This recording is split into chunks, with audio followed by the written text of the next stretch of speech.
Assalamualaikum warahmatullahi taala wabarakatuh. Isu hari ni isu tentang minyak pengasih ataupun minyak dagu. Kalau di Kelantan dipanggil minyak mati bun.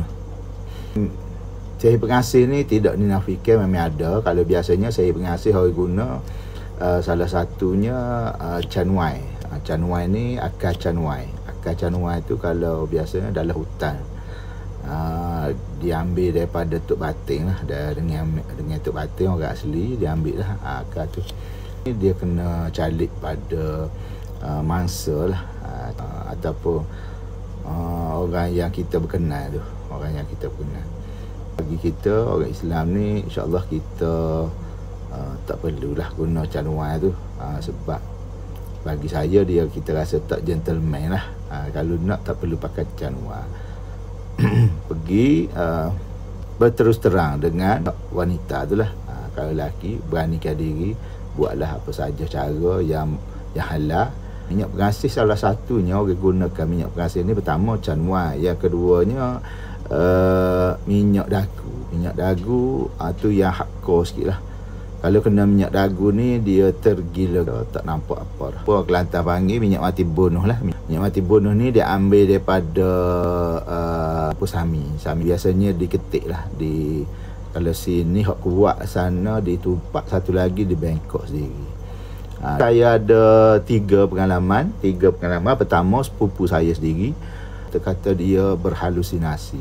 Sedangkan dia kena calik dengan minyak dagu ataupun sini panggil minyak mati bunuh. Jadi dia duk sebut nama hak jatuh tu. Duk sebut nama tu lah, duk sebut nama, sebut. Sampai ke satu dia duduk dalam seminggu ke dalam buat. Sampai satu masa dia jalan sendiri tanpa dia sedar. Mulut duk sebut nama lelaki tu. Dia jalan daripada hospital Kota Baru sampai ke airport Pekala Cepa.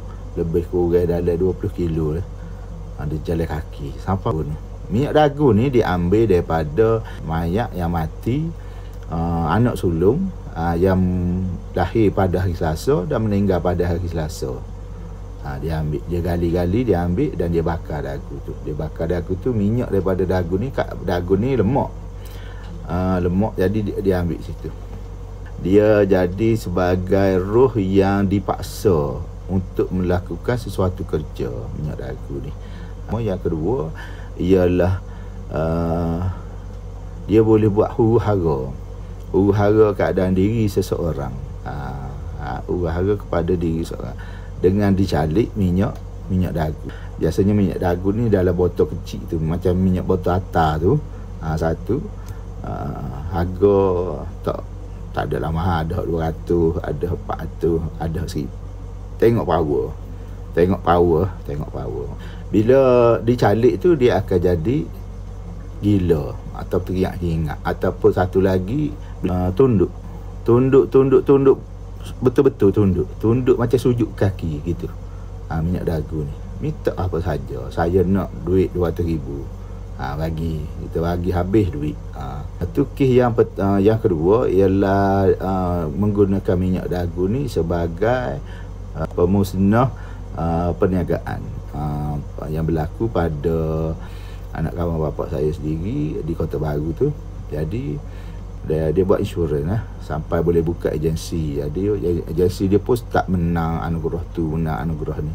Jadi ada orang iri hati. Bila ada orang iri hati tu, orang tu pun calik minyak dagu atau minyak mati bunuh. Bila kena tu tak boleh nak bangun. Agensi dia tutup lah sebab dia sakit. Duk sakit 2-3 bulan. Terbaring, tinggal tak tulang. Allah, kesian sungguh. Dada ni tinggal tulang. Minyak dagu ni iblis dia bukan iblis, dia roh yang dipaksa. Bentuk roh ni dia berbagai bentuk roh tu. Kebiasaannya saya akan buat solat ajak lah dekat pada pesakit dan sediakan beberapa bahan, air 1 badi, garam 5 nipis, kita pakai cili lah, blend, kita ambil jus dia, jadi kita basuh kat depan tu. Jadi air tu pun kita buat solat ajak jugalah. Masa kita solat ajak tu air minum atau air mineral, air drinking letak depan, dan juga 1 badi air untuk air pahit lah, untuk dibasuh kat depan tu. Ruh tu dia dipaksakan dia ada duduk depan rumah sebenarnya. Sebab tu saya buat solat hajat, kita tak ada kuasa. Ya Allah, hang datangkan pesakit ni pada aku tak mampu ya Allah, aku tak mampu nak rawat, jadi hang pulihkanlah dia. Macam tu je lah doa-doa kita kan. Sebab Allah yang datangkan pesakit dan Allah juga pemulihnya, bukan saya. Kita tolong doa je lah, kita tolong. 2 hari selepas saya rawat, alhamdulillah pesakit tu pulih dah. Seminggu tu dia sudah boleh pergi shopping apa semua, alhamdulillah. Kes yang ketiga ni nak pau duit orang kaya lah. Jadi dia gunakan minyak dagu lah. Minyak dagu dicalik pada tangan lah masa bersalam. Jadi yang buat dia ni orang Siam lah, orang Siam dan seorang gangster. Dia jadi pengawal kepada VIP lah. Biasanya kalau orang nak pergi kat golok sana, kalau baik dengan dia akan iring lah. Dia bawa budak-budak dia apa semua. Jadi satu ketika dia berkawan dengan seorang VIP. VIP ni kena dicalik minyak dagu.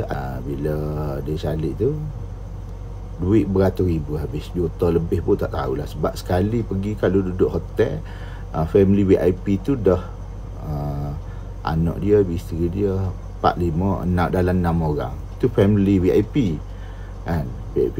Family VIP duduk hotel, bilik VIP lah, bilik yang besar. Dan juga gangster ni, pengiring dia ni ada 8 orang anak buah. Bayangkanlah berapa bilik. Maka sekali dia turun memang habis 30-40 ribu lah. Yang herannya, dengar kata gangster ni kata, hello Datuk kena datang ni dekat golok ni hari ni, kita ada nak buat perjumpaan, ada mesyuarat. Turun, padahal Datuk ni sibuk dengan jadual meeting lah apalah, boleh cancel meeting tu. Dia jadi sayang, pelik. Termasuk isterinya sekali. Isteri VIP ni pun jadi macam kena minyak pengasih juga. Tapi padahal isteri ni tidak dicalik, tapi dia kena tepiah daripada suami dia ni. Kuat dia punya power minyak pengasih ni. Okey, itu saja cerita untuk hari ni. Kalau boleh follow, like and share saya lah. Okey.